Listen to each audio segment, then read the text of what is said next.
When I wake up in the morning these days, the first thing I notice is the silence. And it is not the kind of quiet that soothes the soul or gives a sense of peace, but rather the suffocating stillness that makes the walls of my house feel as if they are closing in on me, reminding me again and again that the woman who once filled these rooms with life, laughter, and even the simple sounds of movement, pots clinking in the kitchen, the creak of the floorboards under her slippers, the soft humming she used to do when she thought nobody was listening, is gone and will never return. For nearly half a century, my wife and I shared this home, modest in size but rich in memory. And now every corner seems to carry a shadow of her. Yet the shadows are not enough to comfort me because they only intensify the hollow absence where her presence used to be. I am 74 years old, and though I still walk with a firm back and can carry a bag of groceries if I take my time, my body betrays me more often than I care to admit. But it is not age alone that weighs on me. It is grief. The kind of grief that seeps into the bones and makes the simplest of rituals feel like burdens dragged up a hill. I boil my own coffee now, carefully measuring out the scoops of ground beans, as she taught me long ago. But the taste is never the same, perhaps because coffee without her sitting across from me at the breakfast table is just a bitter liquid. Stripped of the comfort it once carried, I try to fill the hours with reading the newspaper, watching the news, or tending to the garden she loved so much. But even there, among the rose bushes she planted with her hands, I cannot find solace. Instead, I feel as though the flowers bloom to mock me, as though nature itself insists that life continues even as mine feels suspended in a strange and painful twilight. My children rarely visit, and when they do, their conversations are short, clipped, and often revolve around practical matters such as bills, insurance, or the future of this house, as though my grief is an inconvenience and my memories of their mother are sentimental clutter that needs to be swept aside. I have 2 sons and a daughter, all grown with families of their own, and I sometimes think that in the years of raising them, of working long days, to provide for their education and stability, I did not notice the gradual hardening of their characters, or perhaps I chose not to notice, because it is unbearable to admit that your own flesh and blood could look upon you with calculation instead of affection. My daughter, the youngest, was once the one closest to her mother, and I had thought that her heart would soften at least during this time of loss. But she was the most insistent that we should not make a spectacle of the funeral, and that a simple, inexpensive service was practical, given the times. Words that pierced me as if the decades of love and devotion my wife had poured into this family could be measured in the balance sheet of their convenience. I find myself rehearsing conversations in my mind, the kind of talks I wish I could have with her if she were here, because she always had a way of putting things into perspective, of reminding me that patience could outlast bitterness, and that faith in goodness was not weakness but strength. In the evenings, when the light falls through the window at just the angle it used to when we sat together on the porch, I almost hear her voice telling me not to despair. Yet the very next moment, I'm jolted back into the present, into the reality of an empty chair beside mine, into the awareness that my children consider me more a burden than a father, into the dread of knowing that even in her death, my wife was denied the dignity she deserved, a wound that festers in my chest and will not let me rest. Our marriage had not been a fairy tale. No marriage that lasts so long can be, for we had our disagreements. Our moments of silence stretched too long, our struggles over money when the children were small. But beneath it all, there was loyalty and an unspoken covenant that whatever storms we faced together. And in the end, that covenant gave me a sense of strength I never found anywhere else in this world. She was the daughter of a school teacher, raised with discipline and humility. and when I met her at a church gathering in my 20s, I was too tongue-tied to say much. Yet she saw something in me, a seriousness perhaps, or the way I carried myself, and from that moment I was never the same. We built a life together slowly, with no inheritance, no windfall, just the steady rhythm of work and the determination to make a home. Every piece of furniture in this house carries her touch. Every photograph on the walls is a chapter of the story we wrote together, and every laugh we shared still echoes in my memory as if time itself cannot fully erase it. Now, in the strange and cruel irony of loss, those very reminders torment me. The bed feels too wide, the meals too quiet, the evenings too long. Even when my children stop by, usually to ask about bank accounts or the future of the property, their visits leave me lonelier than before, because I can see in their eyes that they no longer look at me as the man who raised them, but as a ledger that must eventually be balanced. They do not speak of their mother with warmth or with tears, only with a kind of brisk finality, as though she were an item on a to-do list already checked off. And that indifference is to me a second death for her, one harder to bear than the first. Because while I expected to lose her to nature's law, I never imagined our children would strip her memory of its sacredness. There are nights when I cannot sleep, and I wander the house in the dark, touching the back of the sofa she once sat on, the apron still hanging in the kitchen where she left it, the photographs on the mantel where we posed with the children when they were small and innocent, their faces open with trust. I ask myself again and again how the years hardened them. When did they begin to see us not as parents, but as obstacles, and whether some fault in me planted the seed of that coldness? I do not have the answer, but what I do know is that their refusal to honor her with a proper burial was not just a matter of money. It was a declaration, a way of telling me that they had taken control, that my voice no longer counted, that the woman who gave them life could be discarded without ceremony, because sentiment is weakness and dignity is costly. If you ask me how I feel now, months after her passing, I would tell you that I feel suspended in time, as though my life ended with hers and everything since has been a long rehearsal for a final act yet to come. And yet, even in this sorrow, a part of me remains stubborn, unwilling to surrender fully to despair, because I believe, with every fiber of my being, that love deserves justice, and that the woman who stood by me for over 40 years deserves more than to be remembered as a footnote in the lives of children who have lost their way. I sit here in the fading light, my hands trembling, but my mind clear, and I know that though I am old and though they believe I am powerless, I still have one thing left: my will, my conscience, and the quiet but unbreakable duty to protect her honor, even if it is too late to protect her life. The day of my wife's funeral was the moment everything in my life seemed to break in a way that could not be repaired, not because she was lowered into the earth. Death is inevitable, and I had prepared myself as much as a man can for that final separation.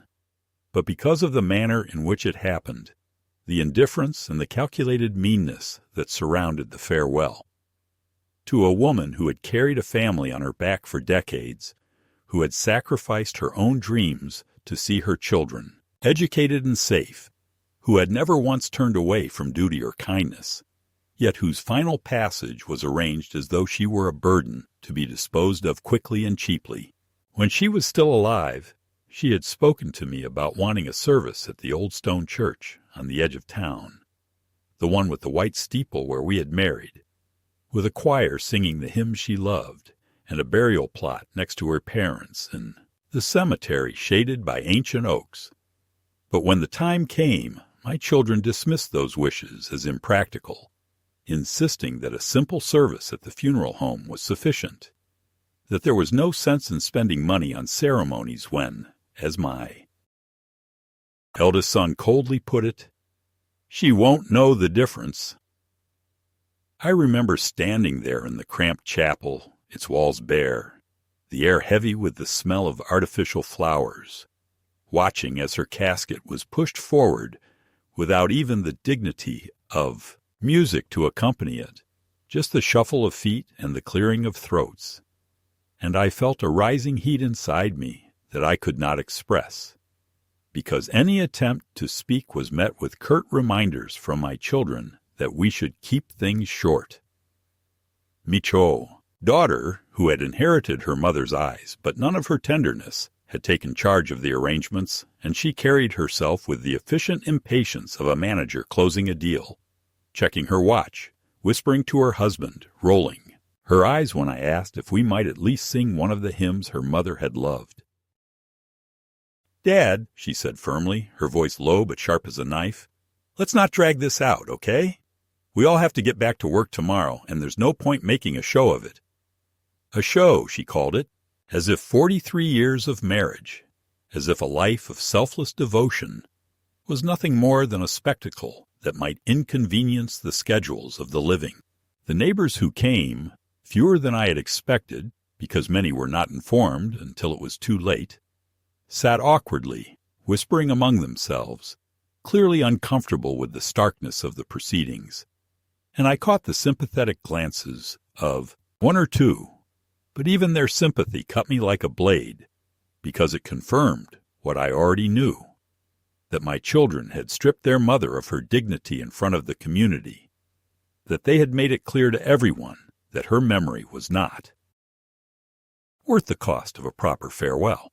When the time came to speak, I stood slowly, my hands trembling, not from weakness, but from rage barely contained, and I tried to say something about her kindness, about the way she had carried our family through lean years, about the softness with which she had guided the children even when they ignored her. But after only a few sentences, my eldest interrupted me with a loud sigh and a muttered, "Dad, please, keep it brief. Everyone's tired." A murmur of embarrassment rippled through the room, and I felt my throat close. I sat down again, humiliated, while my daughter quickly wrapped up the ceremony with perfunctory thanks to the attendees and a reminder about refreshments in the back. Refreshments, as though this had been nothing more than a social event. At the graveside, the humiliation deepened. They had chosen a plot at the edge of the cemetery, not in the section with her parents, or where we had once spoken of being together, but in a cheaper lot near the fence, where the ground was uneven and the traffic from the nearby road drowned out any sense of peace. I protested weakly, asking why we had not followed her wishes, and my son-in-law turned to me with an expression that barely concealed his contempt, saying, "Because those plots cost money, and it's ridiculous to waste it when there are perfectly good spots here. She's gone, Dad. This is just dirt. Don't get sentimental." His words echoed in my ears, and I wanted to strike him, to shout, to tear down the pretense of civility. But the weight of grief pressed me down, and I could only stand there as the casket was lowered into the earth without a single flower, without a song, without even the presence of the grandchildren who claimed to be too busy with college exams to attend. And then came the final insult, sharp and unforgettable. As the earth was shoveled over her coffin, my children began to talk, openly, audibly, about the division of her belongings, about who would take the jewelry, about whether the house should be sold sooner rather than later, about how I should consider moving into assisted living so the property would not go to waste. My daughter turned to me, placing a hand on my arm as though in consolation, but her words betrayed the hollowness of the gesture. "Dad, we'll help you transition. You can't live alone anymore. It's not safe. And besides, the house is too big for one." Person. It's what Mom would have wanted. I looked at her, at the falseness in her eyes. And in that moment I realized with a clarity that cut through my grief like lightning through night. This was not about care or concern. This was about control. About inheritance. About making me small enough that they could move me out of the way. The other mourners shifted uncomfortably, some pretending not to hear, others looking at me with pity that only deepened my shame. I felt myself shrinking under their gaze, as though I had failed not only as a husband who could not secure dignity for his wife, but as a father whose children now treated him as a nuisance to be managed. The minister, who had spoken a few perfunctory words earlier, cleared his throat and muttered something about eternal rest. But his voice was drowned out by the practical chatter of my family calculating their future gains. In that moment, standing on the uneven ground beside the cheap plot, I made no outward protest, but something inside me hardened. Something I had not felt in years. A resolve born not of anger alone, but of the deep conviction that what had been done here was an injustice too great to be ignored. When the last handful of dirt fell and the people began to disperse, I remained by the grave, staring at the raw mound of soil, my hands clenched so tightly that my nails cut into my palms. And I swore silently that this would not be the end, that her memory would not be left buried under their cruelty, that one day she would be honored as she deserved, and those who had denied her dignity would come to understand what it meant to desecrate love with greed. They thought me broken, too old to resist, too weary to fight, but they mistook silence for surrender, and in that mistake they planted the seed of their own downfall. After the burial, life did not settle into quiet mourning as I had hoped, for I imagined at first that perhaps once the rawness of grief had passed, my children might soften, might recall their mother's gentleness, and begin to treat her memory with the reverence it deserved, and in that reverence perhaps I too would find some peace.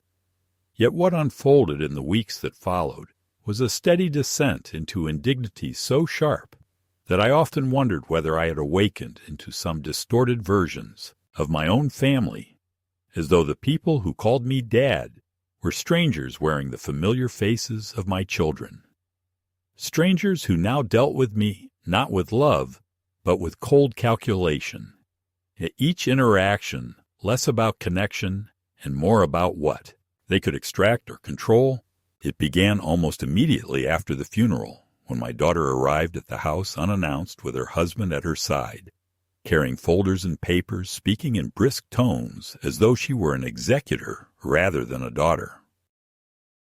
She walked from room to room without asking, opening drawers, examining jewelry boxes, flipping through her mother's old recipe books, pausing only to say, "Dad, we need to make an inventory. Otherwise things will get lost or misused."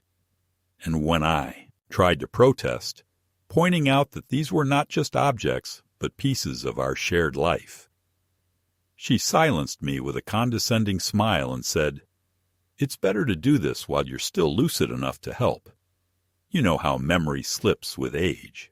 Her husband smirked as he wrote notes on a pad, and I felt the ground tilt beneath me. For not only had they dismissed my grief, they were already writing the prelude to a story where I no longer had authority over my own home. Soon after, my eldest son began visiting, not with compassion, but with demands veiled as suggestions.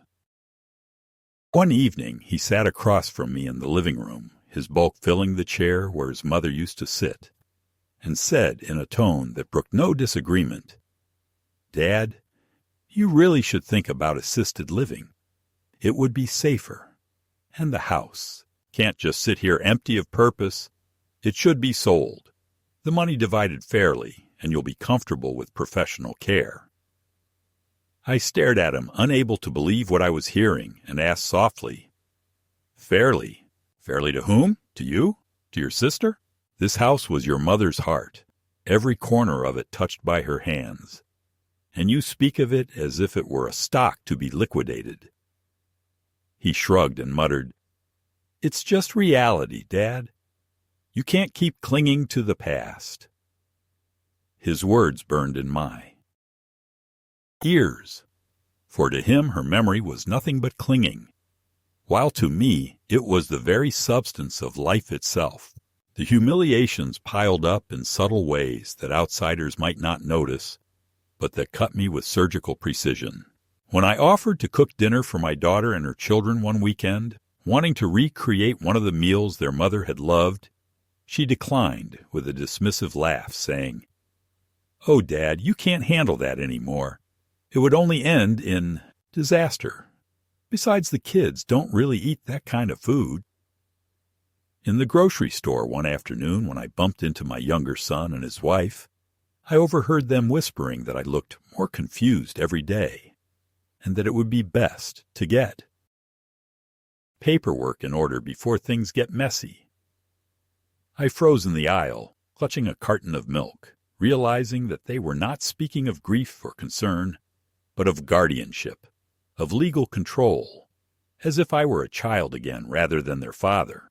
At church, where once we sat together as a family in the same pew, I now sat alone, and the minister gave me looks of pity that told me my children had already begun spreading stories of my supposed decline, tales of forgetfulness and confusion that I knew were deliberate seeds planted to prepare the ground for their plans. One Sunday, after the service, a woman I had known for years touched my arm gently and said, "Your daughter told me you've been having trouble keeping up with things at home. If you ever need help, let us know." I smiled faintly, thanked her, but inside I was seething, for I knew exactly what had been said behind my back, and it was not concern, but strategy, an attempt to paint me as incompetent in the eyes of the community, so that when the time came to strip me of authority, no one would question it.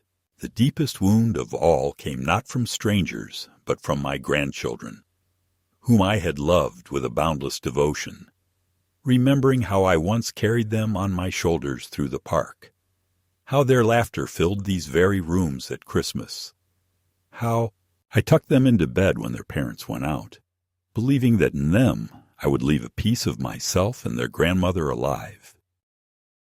Now they visited rarely, and when they did, their voices were clipped, their eyes glued to phones, their affection distant. My granddaughter, when I tried to show her an album of photographs from when her mother was young, sighed impatiently and said, "Grandpa, nobody prints pictures anymore. You should just get with the times," before leaving the room. My grandson, once so eager to fish with me at the lake, avoided my gaze, muttering that he was too busy. And when I pressed him gently, he said words that still echo like a slap. "Mom says you don't remember things right, and it's just awkward." I realized then that the poison had spread, that even the youngest were being taught to see me not as a source of love, but as a fading liability. There was one evening when it all crystallized, when the mask fell away completely and I saw the truth bare and cruel. My children gathered in the living room, papers spread across the coffee table, speaking as though I were not even present, discussing power of attorney, discussing how to manage Dad's affairs efficiently, and my daughter, in her polished, businesslike voice, said, "The key is to move fast before he gets any worse. Otherwise, it's more complicated legally." I sat in my chair, silent, staring at them, feeling the blood drain from my face, until finally I said, in a voice low but steady, "I buried your mother last week, the woman who gave you life, the woman who stayed awake nights when you were sick, who sacrificed her dreams for yours, and this is what you choose to talk about in her house?" For a moment silence fell, and I thought perhaps shame might touch them, but then my son-in-law chuckled softly and said, "We're just being practical, Dad. You should be grateful we're thinking ahead." Practical, the word again, wielded like a weapon, stripping love of its flesh, leaving only bone. From that night on, I understood fully that I was no longer seen as father, as husband, as man, but as an obstacle to be managed, a signature to be obtained, a piece of property to be shifted from one column to another.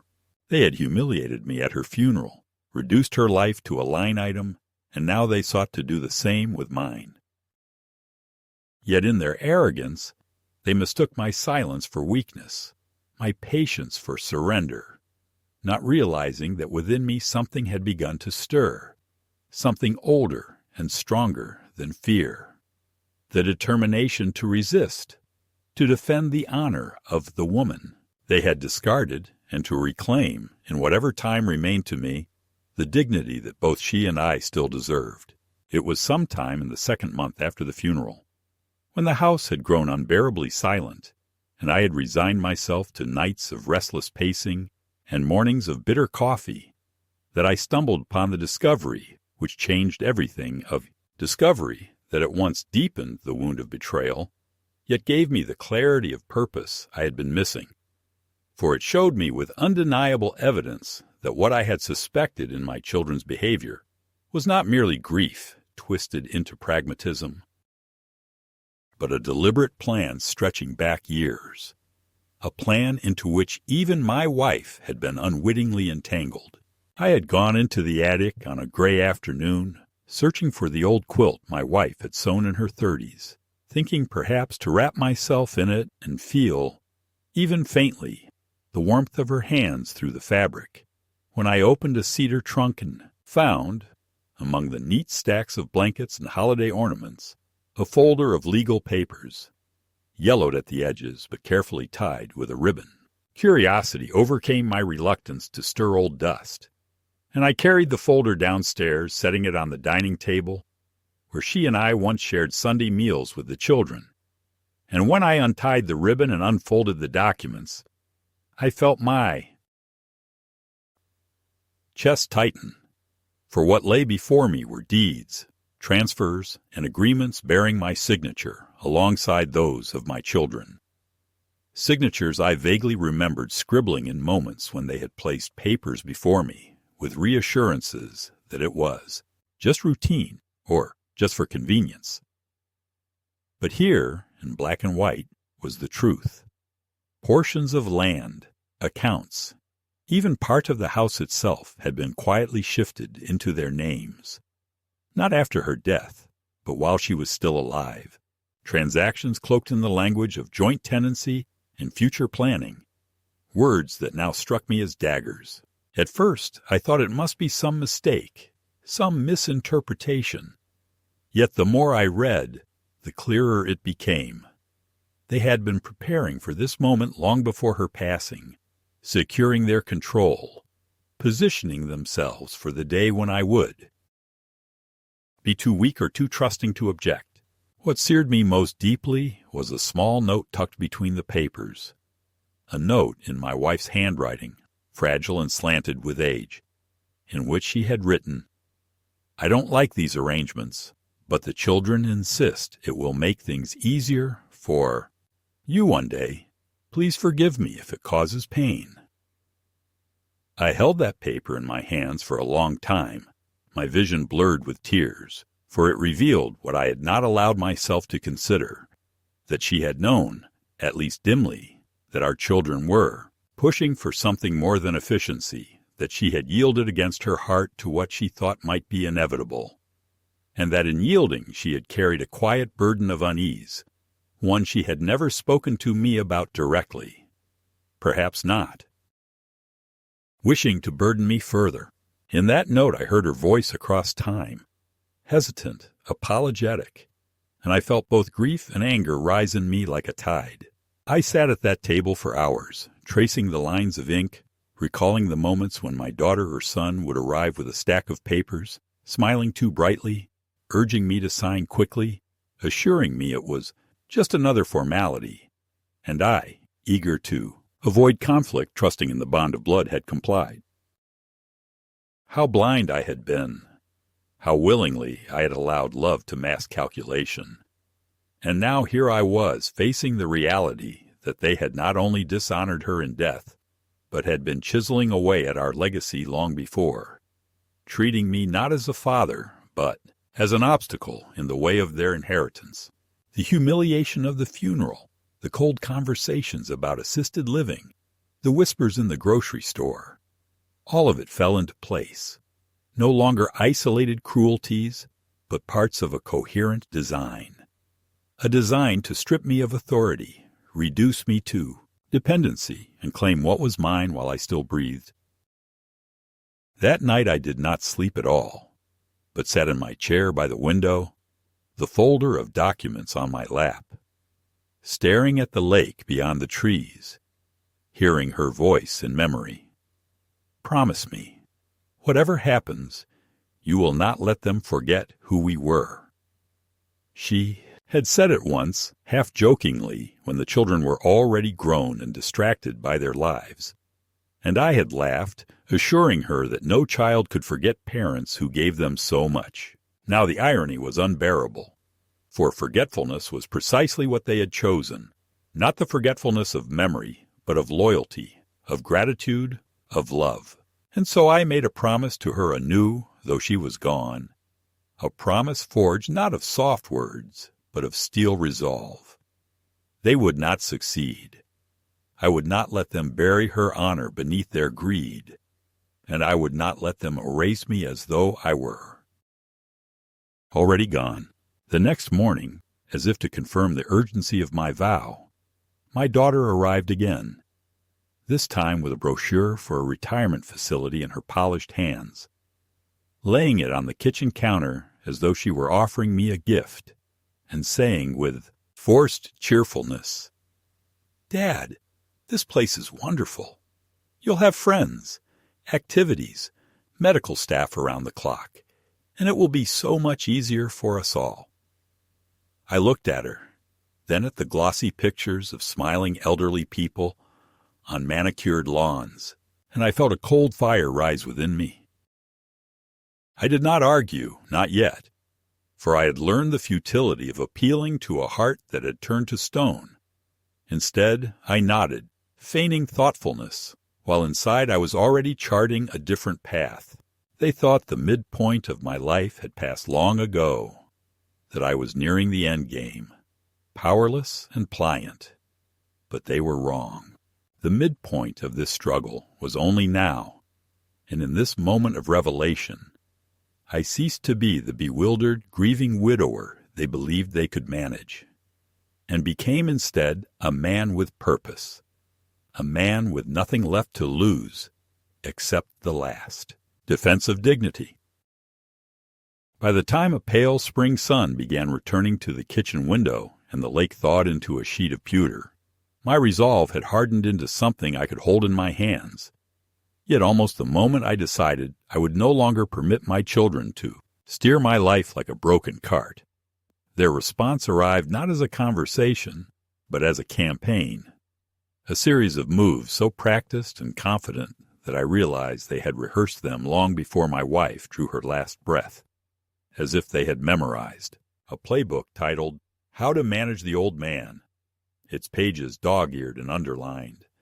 And now they were reading from it line by line with a calm I found more chilling than open cruelty. My daughter came first with her husband, not with casseroles or the easy quiet of shared grief, but with a realtor I had never met and a woman who introduced herself as a transition coordinator, a phrase so smooth it nearly slid past my defenses.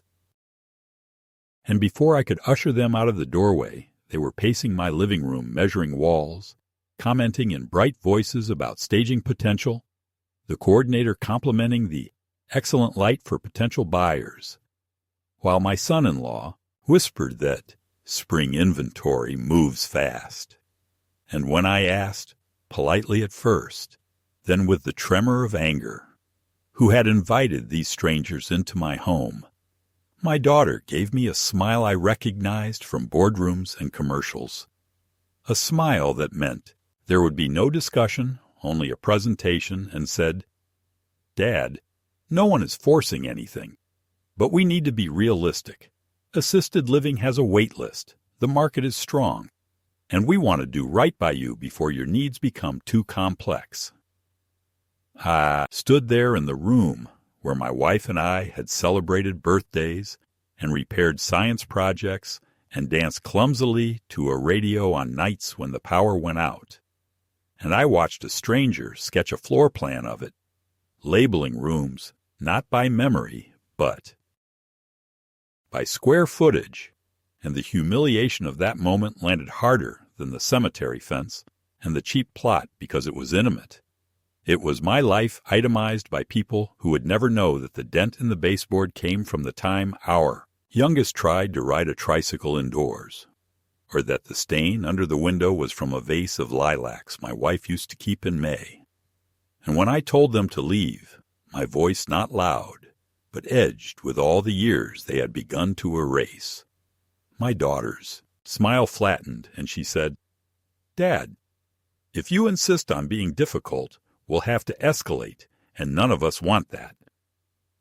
I did not know then what escalate meant in their vocabulary, only that the air in the room went colder when she said it, as if a draft had slithered under the door.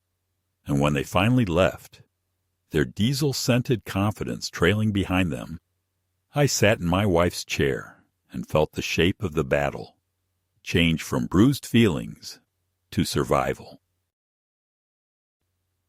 The next blow came quietly through the veins of the town, reaching places I had not thought vulnerable to manipulation. For 2 days later, a woman from Adult Protective Services knocked on my door, polite and apologetic, saying they had received several community concerns about my ability to manage medications and finances, and could she come in to make sure I had everything I needed. Her questions rehearsed with the same breathless neutrality you hear from flight attendants when a storm is throwing the plane around. I recognized the technique, gathered kindling under the guise of care, and I resolved to deprive them of it, so I invited her in, showed her the pill organizer with its check marks, collected mail stacked by due date, receipts filed by month the way my wife had taught me when we were poor and could not afford a missed bill. And as she took notes, she seemed almost embarrassed, as if she knew she had been used. And when she stood to leave, she said, "Your children were very concerned." And the way she produced the plural with professional calm told me exactly where the community concerns had originated. That same afternoon, the pharmacy called to report my automatic refills had been paused per family request, which was a phrase no computer should know how to utter. And I drove there more quickly than a man my age ought to, stood at the counter, trembling with controlled fury, and had my refills reinstated with a new password the family could not guess.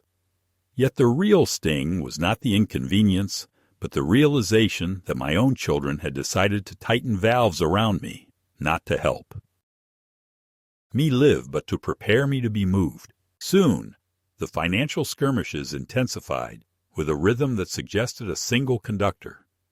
A form letter from the bank asking me to confirm recent changes to account access. A confusing notification from the utility company about a requested transfer of service. Then a call from my insurance agent to verify that my daughter was now the primary contact on my policy, because it's typical at your stage. I spent a long morning at the bank with a manager who had known me since I had hair, and together we traced the fingerprints of attempted additions, the boldness of emails that used my name, but not my grammar. And as we reset passwords and added notes and alerts, she lowered her voice and said, "I shouldn't say this, Mr. Carter, but watch for a petition. Families do this when they're preparing for guardianship." And the word hit my stomach like a stone, because I had thought of power of attorney and houses.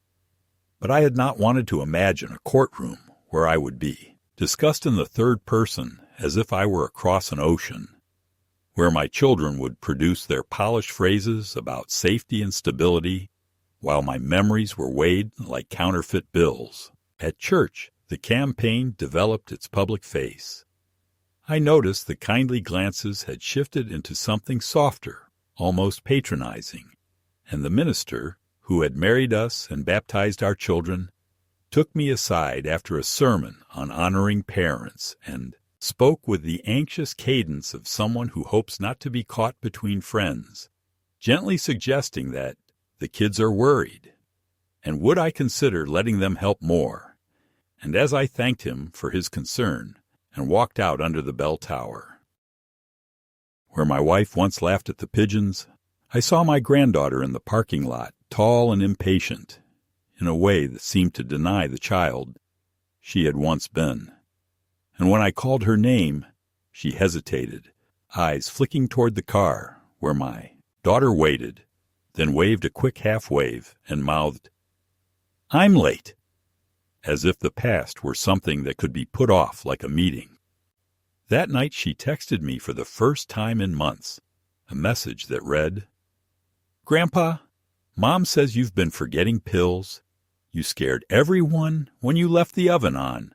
Please let them help." And I stared at the phone, at the ease with which a story can be told until it becomes a fact. And I typed back, slowly and precisely, "The oven incident never happened, sweetheart. Ask Mom to tell you when it did." Then watched the 3 dots pulse and vanish without reply. If there was a moment when their motives slid into view like a ship emerging from fog, it was at the cemetery, where I had gone to sit with my wife on an afternoon of wind and shy sun, hoping only to speak to the stone they had promised would be placed by spring, and found instead the temporary plastic marker listing her name and dates beginning to tilt in the thawing ground. No permanent monument in sight, no engraved hymn line she had chosen, only the unsettling sight of tire tracks near, the plot and the brittle remnants of silk flowers.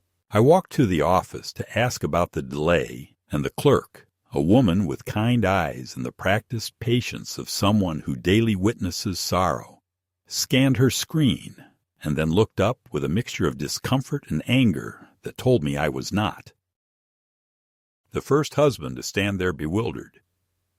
The headstone order, she explained carefully, had been canceled by the family contact, and the pre-need burial policy my wife had purchased years ago, money set aside with more discipline than we had ever allowed ourselves for vacations, had been diverted to cover other expenses, which she could not disclose without authorization.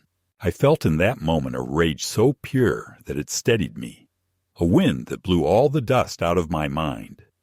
Because it was one thing to sell my house while I still drew breath, and another to reduce her funeral to an invoice to be optimized, but to cancel the stone that bore her name, to erase the line she had whispered to me in the dark. For where your treasure is, there will your heart be also, was not economy, it was desecration, and it told me in language I could no longer ignore that the people I had raised had become accountants of the soul. From that day, I began to carry a notebook, the kind detectives use in old movies, writing down names, times, promises, the flavorless details that courts and banks and agencies require when you are trying to prove that something invisible has been done to you. And I made copies of every document I had found in the attic, placed my wife's note in a protective sleeve, and took a quiet appointment with a lawyer recommended by the retired mailman who still walked the block at dawn for exercise. A man who had heard more about families in his decades of carrying letters than any judge would ever know. The lawyer was older than my youngest son and younger than my false humility. His office lined with plaques and photos of Little League teams he had sponsored, and when I laid the file on his desk and told him what had been happening, he did not look surprised, which was both a comfort and a sadness. He skimmed the transfers, frowned at the account notes, nodded grimly at the cemetery fiasco, and said, "Mr. Carter, they're building a case for temporary guardianship, likely ex parte. They will try to say you are at risk.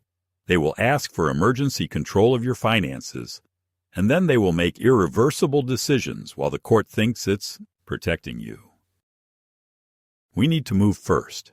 Lock down accounts, revoke informal permissions, set up a medical capacity evaluation by a neutral physician, and prepare affidavits from people who can speak to your competence. He printed a list that looked like a grocery, run for dignity, and I left his office lighter than I had entered. Not because the path would be easy, but because it existed. When I returned home that afternoon, the mail contained a letter that confirmed the lawyer's prediction with chilling precision. A notice of a hearing stamped in urgent red, requesting the court to appoint my daughter as temporary guardian to address immediate safety concerns. The date set less than a week away. The language a boilerplate of concerns salted with small lies that hurt more than the generalities.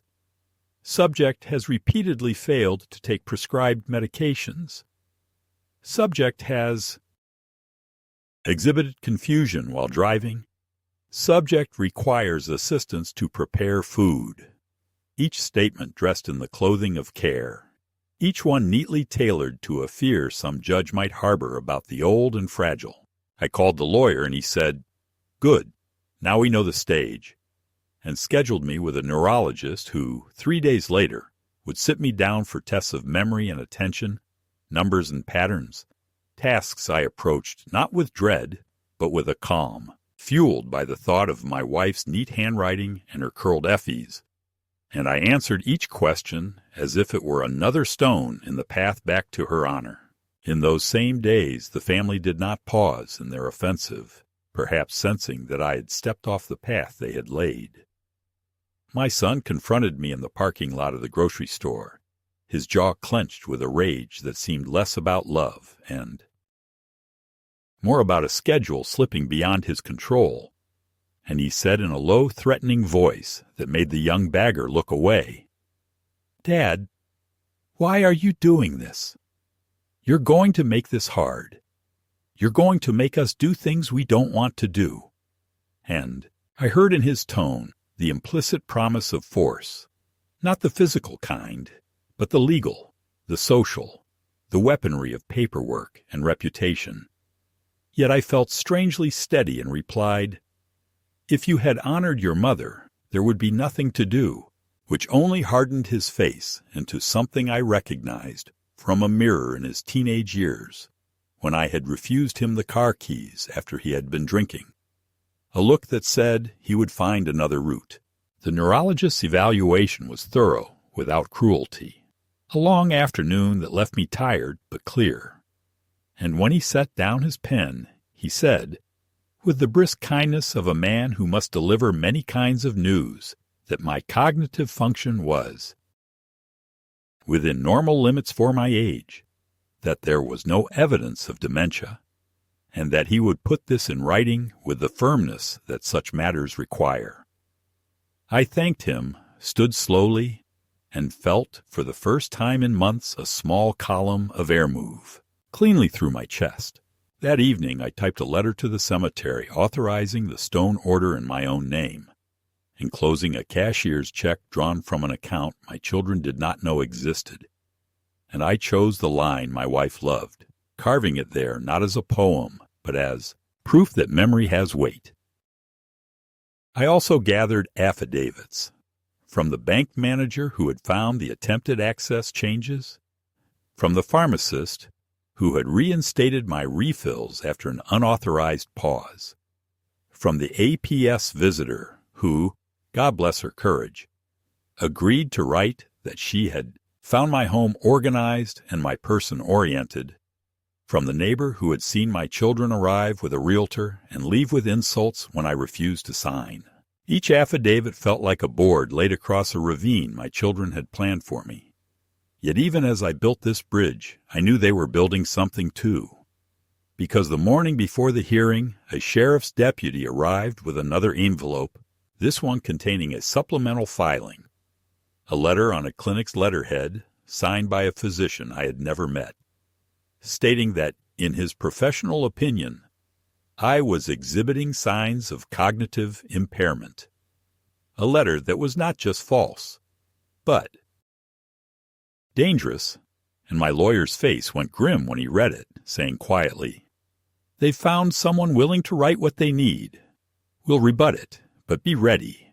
They will ask the court to act quickly." That night I could not bear the house, not with its ticking clocks and the chair that would never again hold my wife's careful posture. So I drove to the cemetery with the soft caution of a man who understands that memory is both a destination and a narrow road, and I sat on the low bench near the temporary marker, the ground firming as the cold retreated, and I spoke to her not with the pleading of those first weeks, but with the cadence of someone reporting from the front, telling her what I had found in the attic, what I had learned from the bank, what I planned to say to the judge. And as I spoke, I felt something unexpected loosen in me. Not forgiveness for our children, because that would be a lie, but a release from the need to understand them, as if at last I accepted that the people we raised had chosen their own reflections over ours, and that my duty now was not to win them back, but to set a rightness in the world that would outlast them. As I walked back to the car, I passed the part of the cemetery where the oaks grow older than anyone remembers, and for an instant I saw, with an almost superstitious clarity, the shape of what my children feared. Not my confusion or my frailty, but my refusal to cooperate with the story they had written for me. My insistence on being a man who remembered who he was married to, and who would, if it came to it, bury his family name in court filings and deeds, rather than stand at the fence line of a cheap plot and pretend not to hear the traffic. The morning of the hearing arrived with a heaviness that pressed on my chest long before I entered the courthouse, and as I dressed carefully in the same suit I had worn to my wife's funeral, smoothing the sleeves with hands that trembled not from weakness, but from the gravity of what was at stake, I felt as though I were preparing not simply for a legal proceeding, but for the final defense of my own existence, the last chance to assert that I was still a man of mind and will, not a relic to be stored away in some sterile room. The courthouse smelled of old varnish and paper, its hallways lined with faces anxious for their own battles, and as I walked toward the courtroom with my lawyer at my side, I thought of how many men before me had come here to defend their dignity against forces that should have been family, but had instead become adversaries. When the doors opened and I saw my children seated together on one side, polished and rehearsed, my daughter with her hair pulled back severely, my eldest son in his expensive suit, their spouses whispering to each other with the satisfaction of people certain of victory, I felt the old heat rise in me. But this time it was not the chaotic fury of humiliation.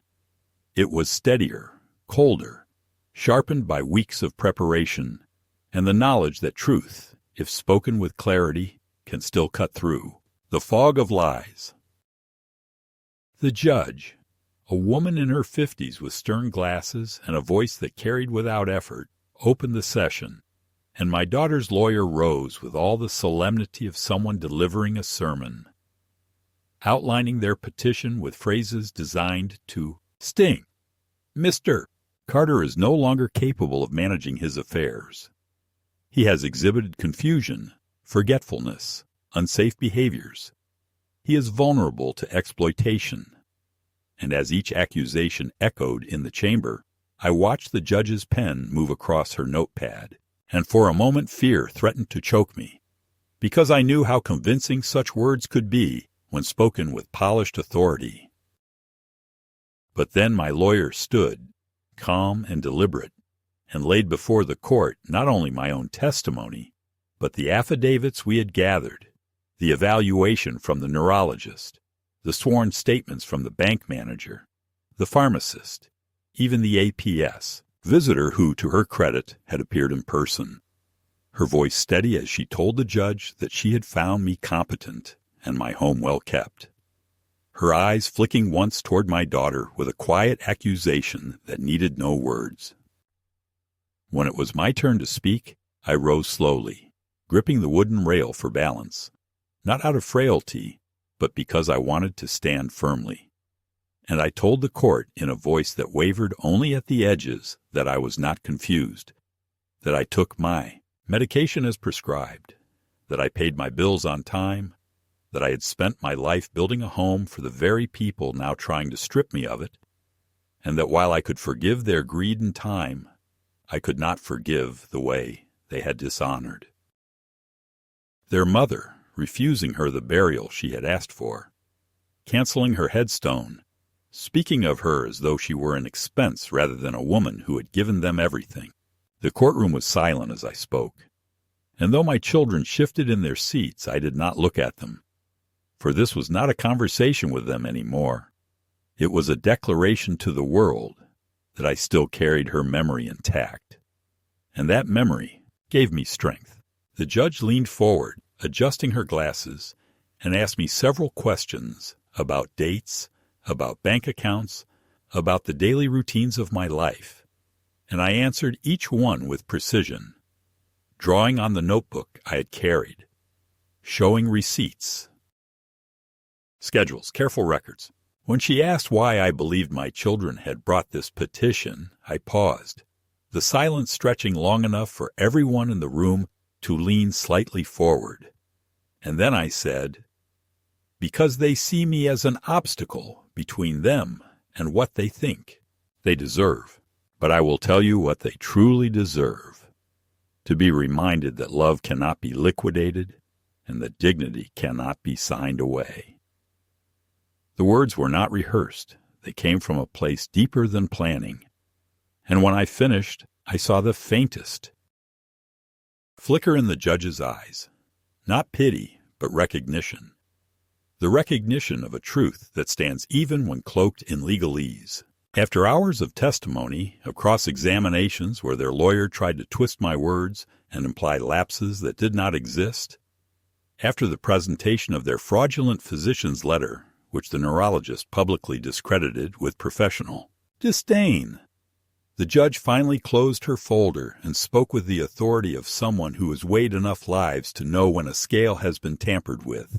She denied their petition in its entirety, declared me competent, and further ordered that no changes to my accounts, my property, or my medical care could be made without my explicit consent, her gavel striking the wood with a sound that reverberated in my bones like the tolling of a church bell. In that moment the weight of weeks lifted from me, and though my children sat stone-faced, their carefully prepared expressions cracking under the collapse of their plan, I felt not triumph, but something quieter, deeper, a vindication not only for myself, but for the woman whose honor I had sworn to defend. But I was not finished. Outside the courthouse, with the press of strangers flowing around us, I called my lawyer aside and instructed him to begin proceedings to transfer the bulk of my assets into a charitable trust in my wife's name, a fund dedicated to scholarships for local students, to the upkeep of the cemetery, to the preservation of the church where we had been married. And as I signed the initial paperwork that afternoon, I felt the same steadiness I had once felt when I built our first home brick by brick, the house, which my children had eyed like vultures circling. I placed into the trust as well, stipulating that it be maintained as a refuge for widows in need, women who had given their lives to family only to be cast aside in old age. For I wanted the walls to echo, not with the arguments of inheritance, but with the voices of those who still believed in loyalty. My children would inherit nothing, not because I wished to punish them with poverty, but because I wished to punish them with the one thing they could not purchase, the knowledge that their mother's name lived on, not through them, but through acts of kindness they had no part in. When I returned home that evening, exhausted but unbroken, I sat once more in the chair by the window, the lake glimmering with the first hints of dusk, and I spoke aloud to her as if she were still sitting beside me. telling her of the victory in court, of the trust that bore her name, of the stone I had ordered that would soon mark her grave with the words she had chosen. And as the last light faded, I felt, for the first time since she had left me, a peace that was not fragile, but firm, a peace built not on denial of grief, but on the knowledge that justice, in some form, had been done.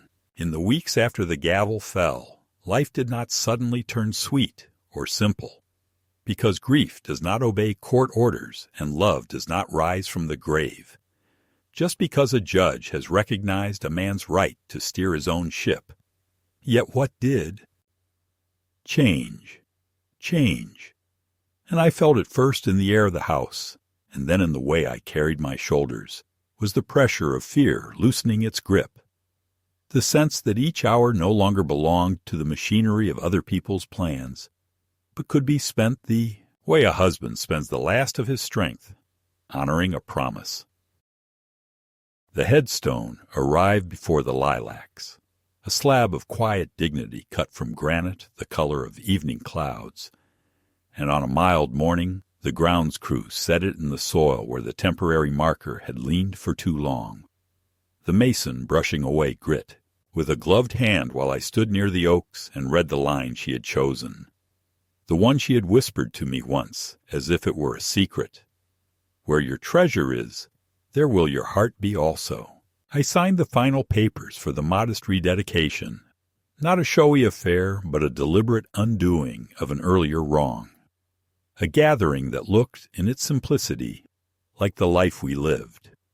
Neighbors who remembered her casseroles at winter funerals. 2 women from church who sang the hymn she loved in voices untrained but faithful. The retired mailman who carried our letters through blizzards, and the cemetery attendant who stood a little apart with her cap in her hands, each of them witnesses not to spectacle but to repair. I read a few words I had written the night before in my crooked hand, said her name aloud the way I did when I came home from work in our first apartment, and then I set a small vase of lilacs at the base of the stone, watching them move in the breeze like a slow benediction for a woman who had been patient with the world. My children did not come, though I had sent them a brief letter that contained neither invitation nor reproach, only the plain notice that their mother would finally be honored as she wished, and that I would not accept interference. Instead, sometime. After the service, a car idled at the far edge of the cemetery, and I saw, no more than a silhouette, the outline of my granddaughter at the passenger window, her face turned toward the stone, her shoulders shaking while she pretended to be adjusting the radio, and I did not approach her because a man my age learns the value of letting the smallest courage belong to the one who finds it. So I only lifted my hand in a gesture that was not a summons, but a permission, and a day later, a plain envelope appeared at my door with no return address. Inside a locket her grandmother had given her on a Sunday long ago, with a note in the tight, embarrassed script of youth that said, "I'm sorry they did what they did. I didn't know." And although that sentence could not undo the months of practiced cruelty or the silence that hid it, it cracked open the future just enough to let in a draft of human truth. I placed the locket in the drawer where my wife kept buttons and safety pins and the ribbon from our 40th anniversary cake. And I understood then that the justice I had sought would never look like triumph, that it would instead look like a series of quiet rooms arranged against forgetting, a stone rightly placed, a scholarship fund in her name that began, before summer ended, to pay the tuition of 2 local girls who had lost their mother and were learning to live inside the shape of that absence, the old house deeded to the trust and furnished plainly, its spare bedrooms prepared for widows who needed a bridge between yesterday and whatever comes after yesterday. The hallway hung with frames that would hold their photographs so that anyone who climbed those stairs would see at eye level the faces of women the world overlooks once the casseroles stop arriving. There were formal endings, too, necessary in a country where paper must testify. My lawyer filed the final declaration that severed my children from any claim or management. The insurance agent updated the beneficiary to the trust. The bank locked the files under passwords I wrote down in a small book tucked behind the wedding photo on the mantelpiece. And I mailed to each child a letter with the measured tone of a man who has decided to speak once and then be silent. Not a manifesto, but a boundary. I told them I would not meet in secret rooms to renegotiate what a judge and my own conscience had settled. I told them I would answer only letters that contained news and not strategies. And I told them that while forgiveness was a river I might one day enter, it would never be a ferry that carried my dignity back to the shore where they waited with forms and pens. In the mornings I returned to routines that had souls in them.